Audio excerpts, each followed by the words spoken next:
Hello, everybody. I am back. I'm glad you guys had a nice 4th of July. Things went okay for me. I went on a trip. It was more like an adventure, some type of survival thing, but I got through it, and I'm just glad to be back with you guys. So, today I want to give a shout out to my husband, Charles Stenson. You know, I always talk about him. He's the love of my life, he's always there for me. I'm very blessed to have a man like this in my corner, and I want you to know, Charles, that I love you very much. Also, I want to give a shout out to my daughter, Robin. Tomorrow is her birthday. I believe last year I said that she would be 40. This year, she's 40. Sorry, Robin. This year, she's turning 40 years old and looking every bit of 19 to 21. I love you so much. Please enjoy your very special day. You mean the world to me. I want to give a shout out to Claudette Brookins. And before I go on with the show, I want to tell you something that happened to me like the earlier part of last week. Now, I was in City Trends trying on some clothes.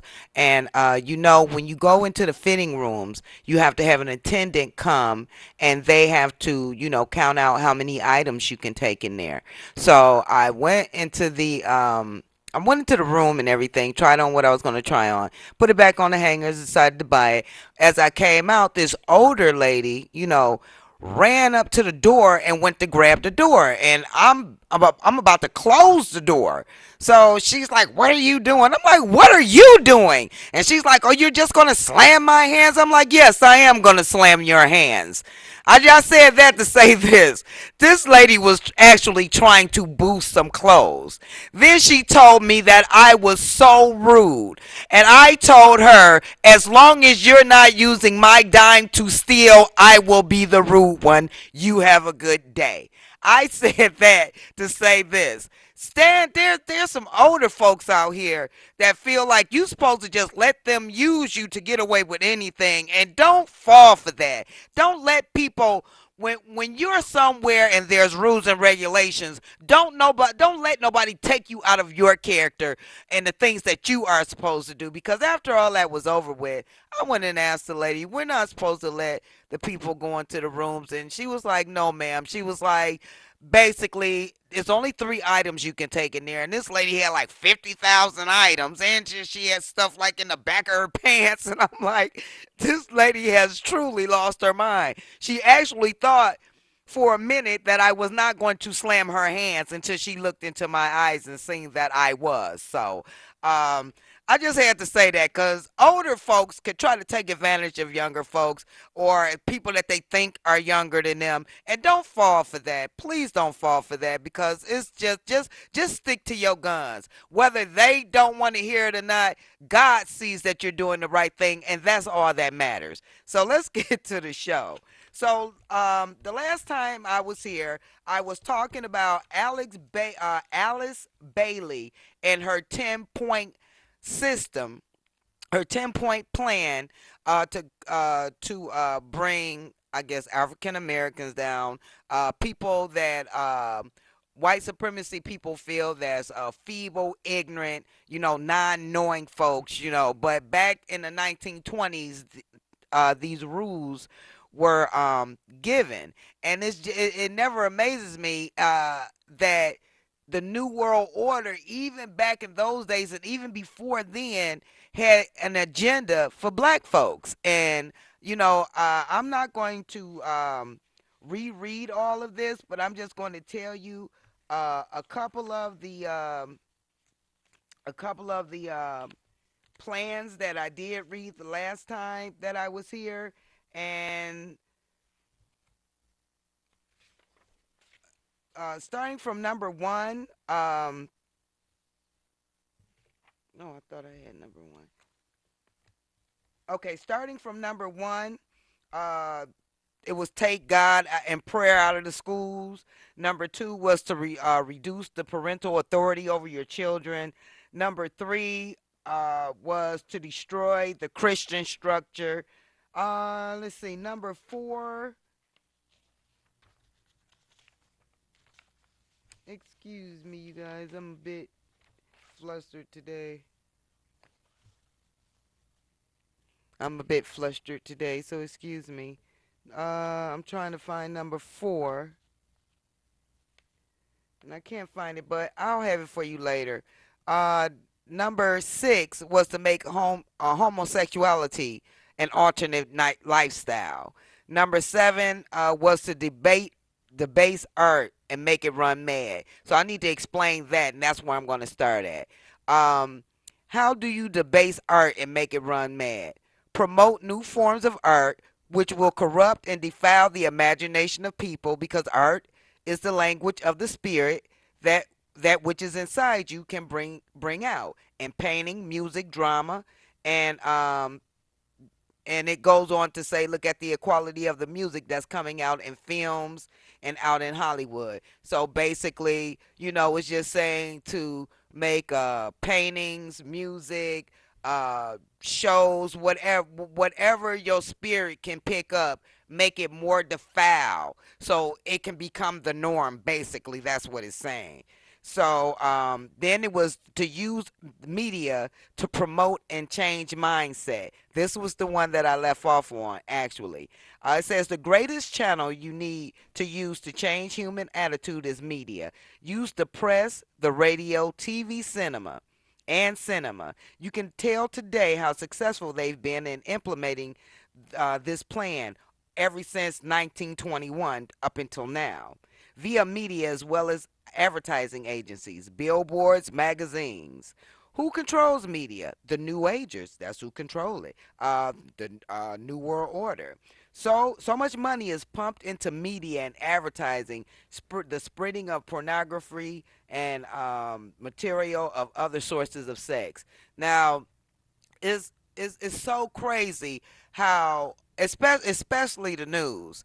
Now, I was watching the news last week, and a shooting was. I heard about a shooting over here on Linden, and I can't remember the name of the street, but it was off Linden and Stanwick or something like that. And Root Raj was reporting the news, and he was like, and these are his exact words. Oh, people are fearing for their lives because the man is on the loose. Anybody who lives in that neighborhood is not fearing for their lives, but the media tries to instill this fear in you. And they want you to feel like, if you step outside your house, they're going to get you. You know what I'm saying? And it's just, it never amazes me how low the New World Order will go to even, like the younger kids. They're out and about. People like myself, we're out and about, but there's older folks who they don't go out and they don't get around and they don't have family, and the family that they do have, and shame on them, won't come and see about them. So all they have is the media, the boob tube to let them know what's going on, which in turns scares the living daylights out of them. And people like Roop Raj and people like him that says, that try to strike fear into folks, that's just crazy. And I don't understand. Well, I do understand why they do this, because they want us to tear each other down. They want the old folks to stay in their house. They don't want the old folks out giving wisdom to the young folks. They want the young folks to run rapid, and it's all because of media, music, all of this stuff. We listen to all the wrong things.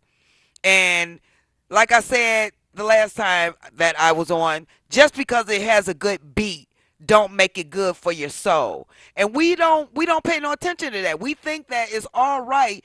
Just like when you feed yourself food, spiritually, you can feed yourself the wrong type of music. You can be around the wrong type of people and they can feed you the wrong type of information. They can spiritually, we all have some type of spiritual aura within ourselves. Do you know that when you go to these clubs and you dance and you get close to these people, the intents and the bad auras that's in them can rub off on you?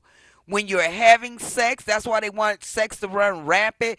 When you have sex with someone and it's a one night stand, or it may be somebody that you shouldn't be with, whatever aura or whatever intent or bad thing that's in them, not only are you bonding with that flesh, you're bonding with whatever is inside of them. And we as a people need to be more knowledgeable about the things that we do, where we go. I've always said how we spend our money, because the scriptures do say that evil communications corrupt good manners. So, how do you keep yourself in a good light? You stay away from things and people that causes you to get outside of your character. So, let me read number 9 for you guys. Excuse me. Create an interfaith movement. How? Promote other faiths to be at par with Christianity, to be on the same level, and break this thing about Christianity as being the only way to heaven, which it is. Jesus is the only way.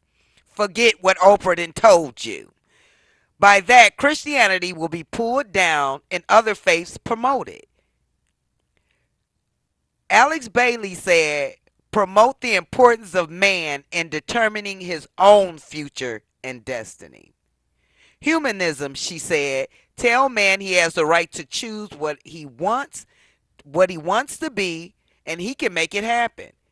He has the right to determine his cause. This takes God off his throne, and the interfaith movements are rising everywhere in the world today. So basically, what Alice Bailey is saying is just take God out of the picture and run rampant with your own thoughts. Make up your own religion if you want, be who you want, just do as thy will, which is the whole of the law. Which um, there was a man by the name of Aleister Crowley. I believe I talked with you earlier in my sessions about him, and he was a man that was just pure evil. He was a homosexual. He loved having sex with men. He felt that having sex with men was a way to degrade them, to feminize them, to debase their mindset. And he also was the one that phrased that quote, that turned that quote, do as thou wilt. That's where Jay-Z got that from. Do as thou wilt is the whole of the law. So basically he's saying, you don't have to marry. You don't have to just be with a woman. You can be with animals. You can be with whoever you want to be with. You can kill, you can steal, you can do whatever you want to do. It's your life. You make your life what it is. This is a ploy, people. Like I said, do not fall for this. Um, 10, get governments to make all these laws and get the church, no, get governments to make all these laws legal and then get the church to endorse these changes.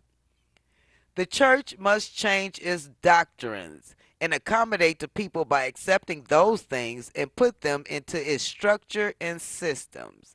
How how have they succeeded? Today you wonder why our governments are legislating laws contrary to the Bible and why the church is compromising the word of God. It is a process of implementing the plan.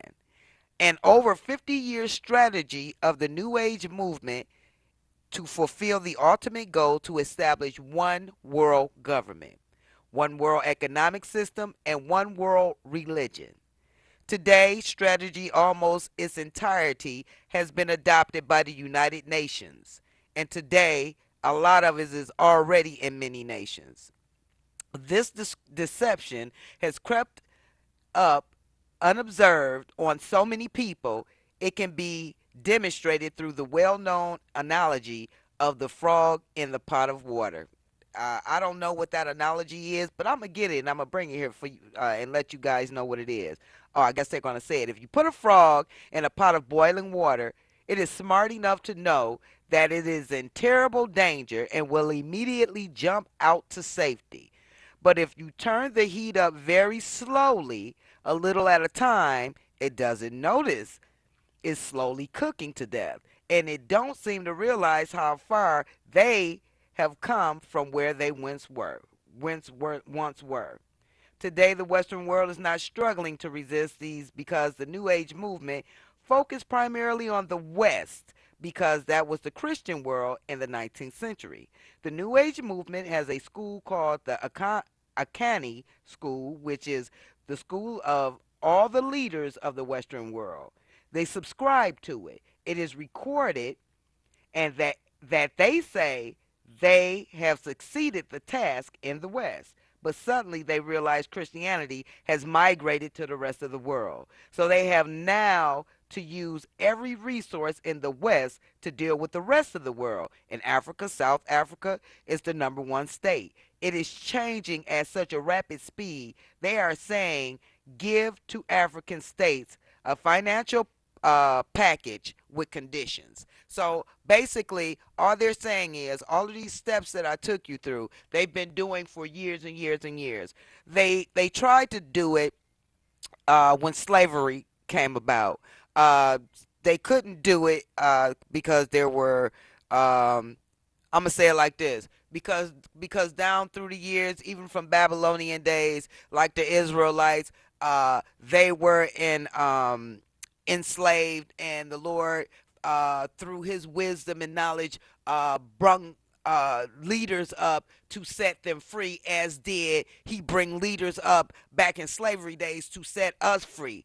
We were free, but our minds were not free.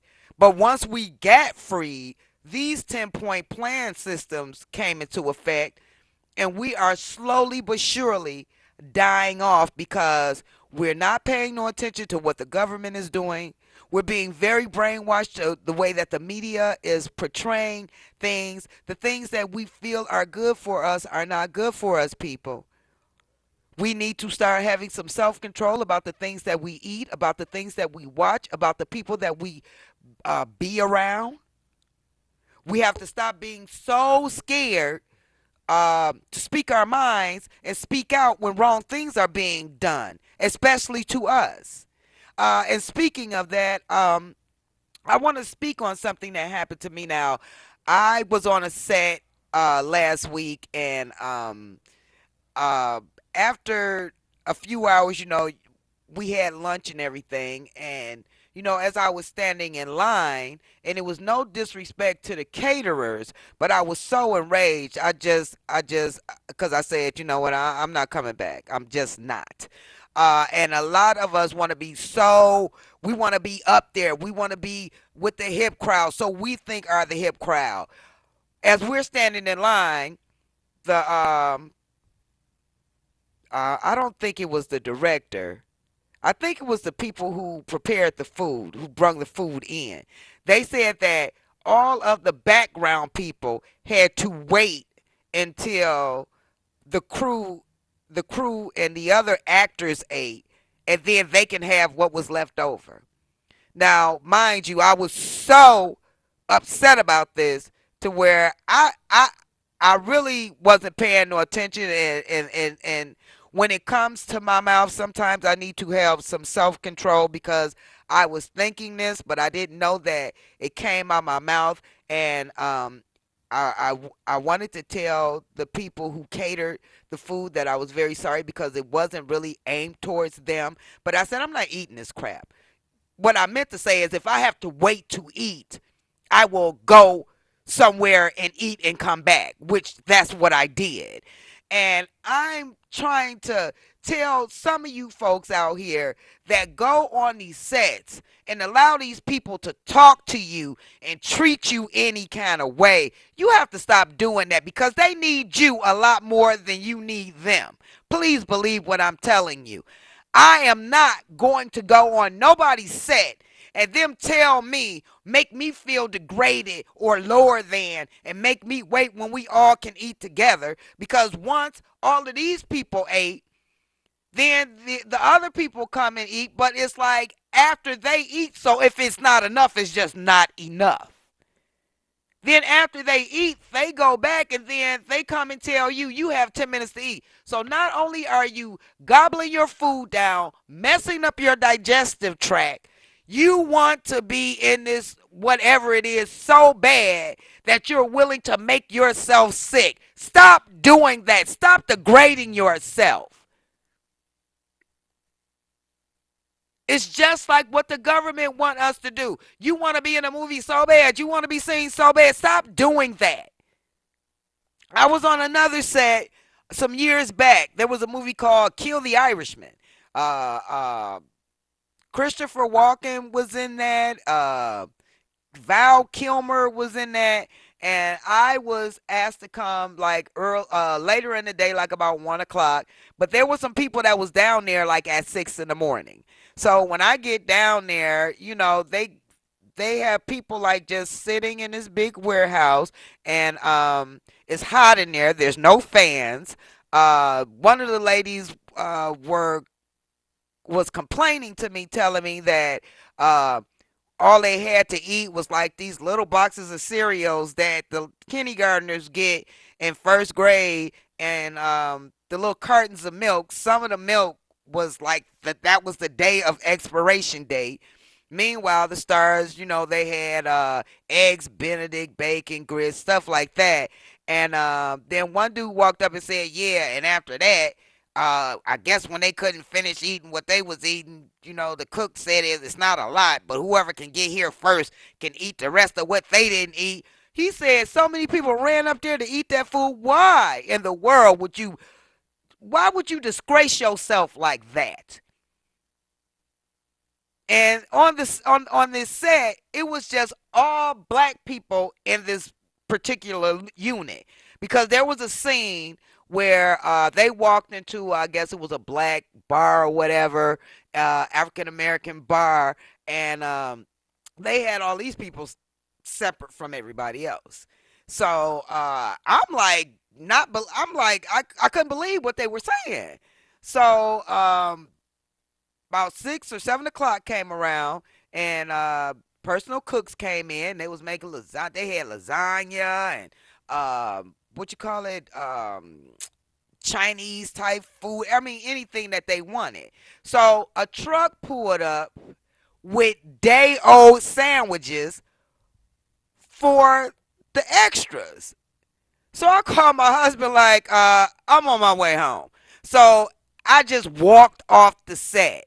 And I said that to say that I really do feel, and I'm not sure if background people have a union, but I'm going to look into that, because they treat extras and background people so bad, and I'm so tired of going on these sets and they treat basically African American people like trash, and we allow them to do that, and that's part of a ploy too. If you want to be in this show, if you want to do this, if you want to do that, you have to let us make a mockery of you first. You have to let us degrade you, defeminize you, whatever it is they're trying to do to you. They want you to let them do that. And we need to stop doing that. And I want to tell my black folks right now, there's not enough money in the world that should make you grovel for a part in anybody's movie. There's a lot of Christian people that's extras, and they go to these places and they let the devil kick them around and push them around and treat them any kind of way. And shame on you for not standing up for who you rightfully are in this world. We may be strangers in a strange land, but we don't have to deal with that. And it just hurt my heart that these 10-point systems have been in place ever since before 1921. But they actually decided after the emancipation, I guess they tried to do it, but they never had it written down or whatever. Come the 1910s, the 1920s, they seen that black people started prospering, and they had their own land. They started making their own communities, and they were better than a lot of the Caucasian communities. So they had to do something to bring us down and make us feel less than. Even when they started with, before they were called EBT cards, they were food stamps and books. And they would tell these women that if their husbands, mind you, or any other man lived with them, knowing that they needed this money, they could not get these stamps. They would also put these women in jail, and then they would tell them, they would give them their stamps, but they would have to let them sterilize them before, they would let them out of jail and give them the stamps. And they would have to actually fill out something. Mind you, A lot of black folks did not know how to write back in those days. So they signed anything because it was a survival technique, and New World Order knew that. And today, there's a lot of us that's way smarter than what's going on right now. But we're also stupid at the same time. Why? Because we want to be wise in our own eyes. We want to be blinded to things that we feel like if that's going to take the fun out of my life and what I'm doing, what you think is fun, then you don't want to have nothing to do with nothing. And that's a shame. It's a shame that we live our lives today in a world where we go through this world blindly with our eyes wide open. We don't question anything. Long as I get my check, long as I get this, as long as I get that. Do you know how many people died fighting for our freedoms? If our forefathers of yesteryear felt that way, we wouldn't have the amenities. We wouldn't have uh, the rights that we have now. And a lot of us don't even use the rights we have. That's the kicker right there. Now, this election is coming up with the districts and everything like that. And I want you people to please go out. I believe it's August the 16th. Please go out, vote. Do not vote for Gabe Leland. You know, I'm just finding out they were that something about he trying to get $2.5 million to get a business together for his girlfriend, and he's taking it through the district council. We need better district councils persons on the roster too. But do not vote for Gabe Leland. If you have to choose the lesser of the two evils, count him out because this man do not mean us any good. He's taking every bit of money he can and putting it into his own people's pocket, putting it into his children's pocket, and putting it into his girlfriend's pocket. You know, he's supposed to be a man of the cloth and a man of the people, you know, but you're taking taxpayers' money. I mean, what business is she's doing that's $2.5 million? Please, August the 16th, I think that's when it is. I will let you know when I come back on the air. But don't be deceived. And don't let this man get back in office. And until next time, people, please stay strong.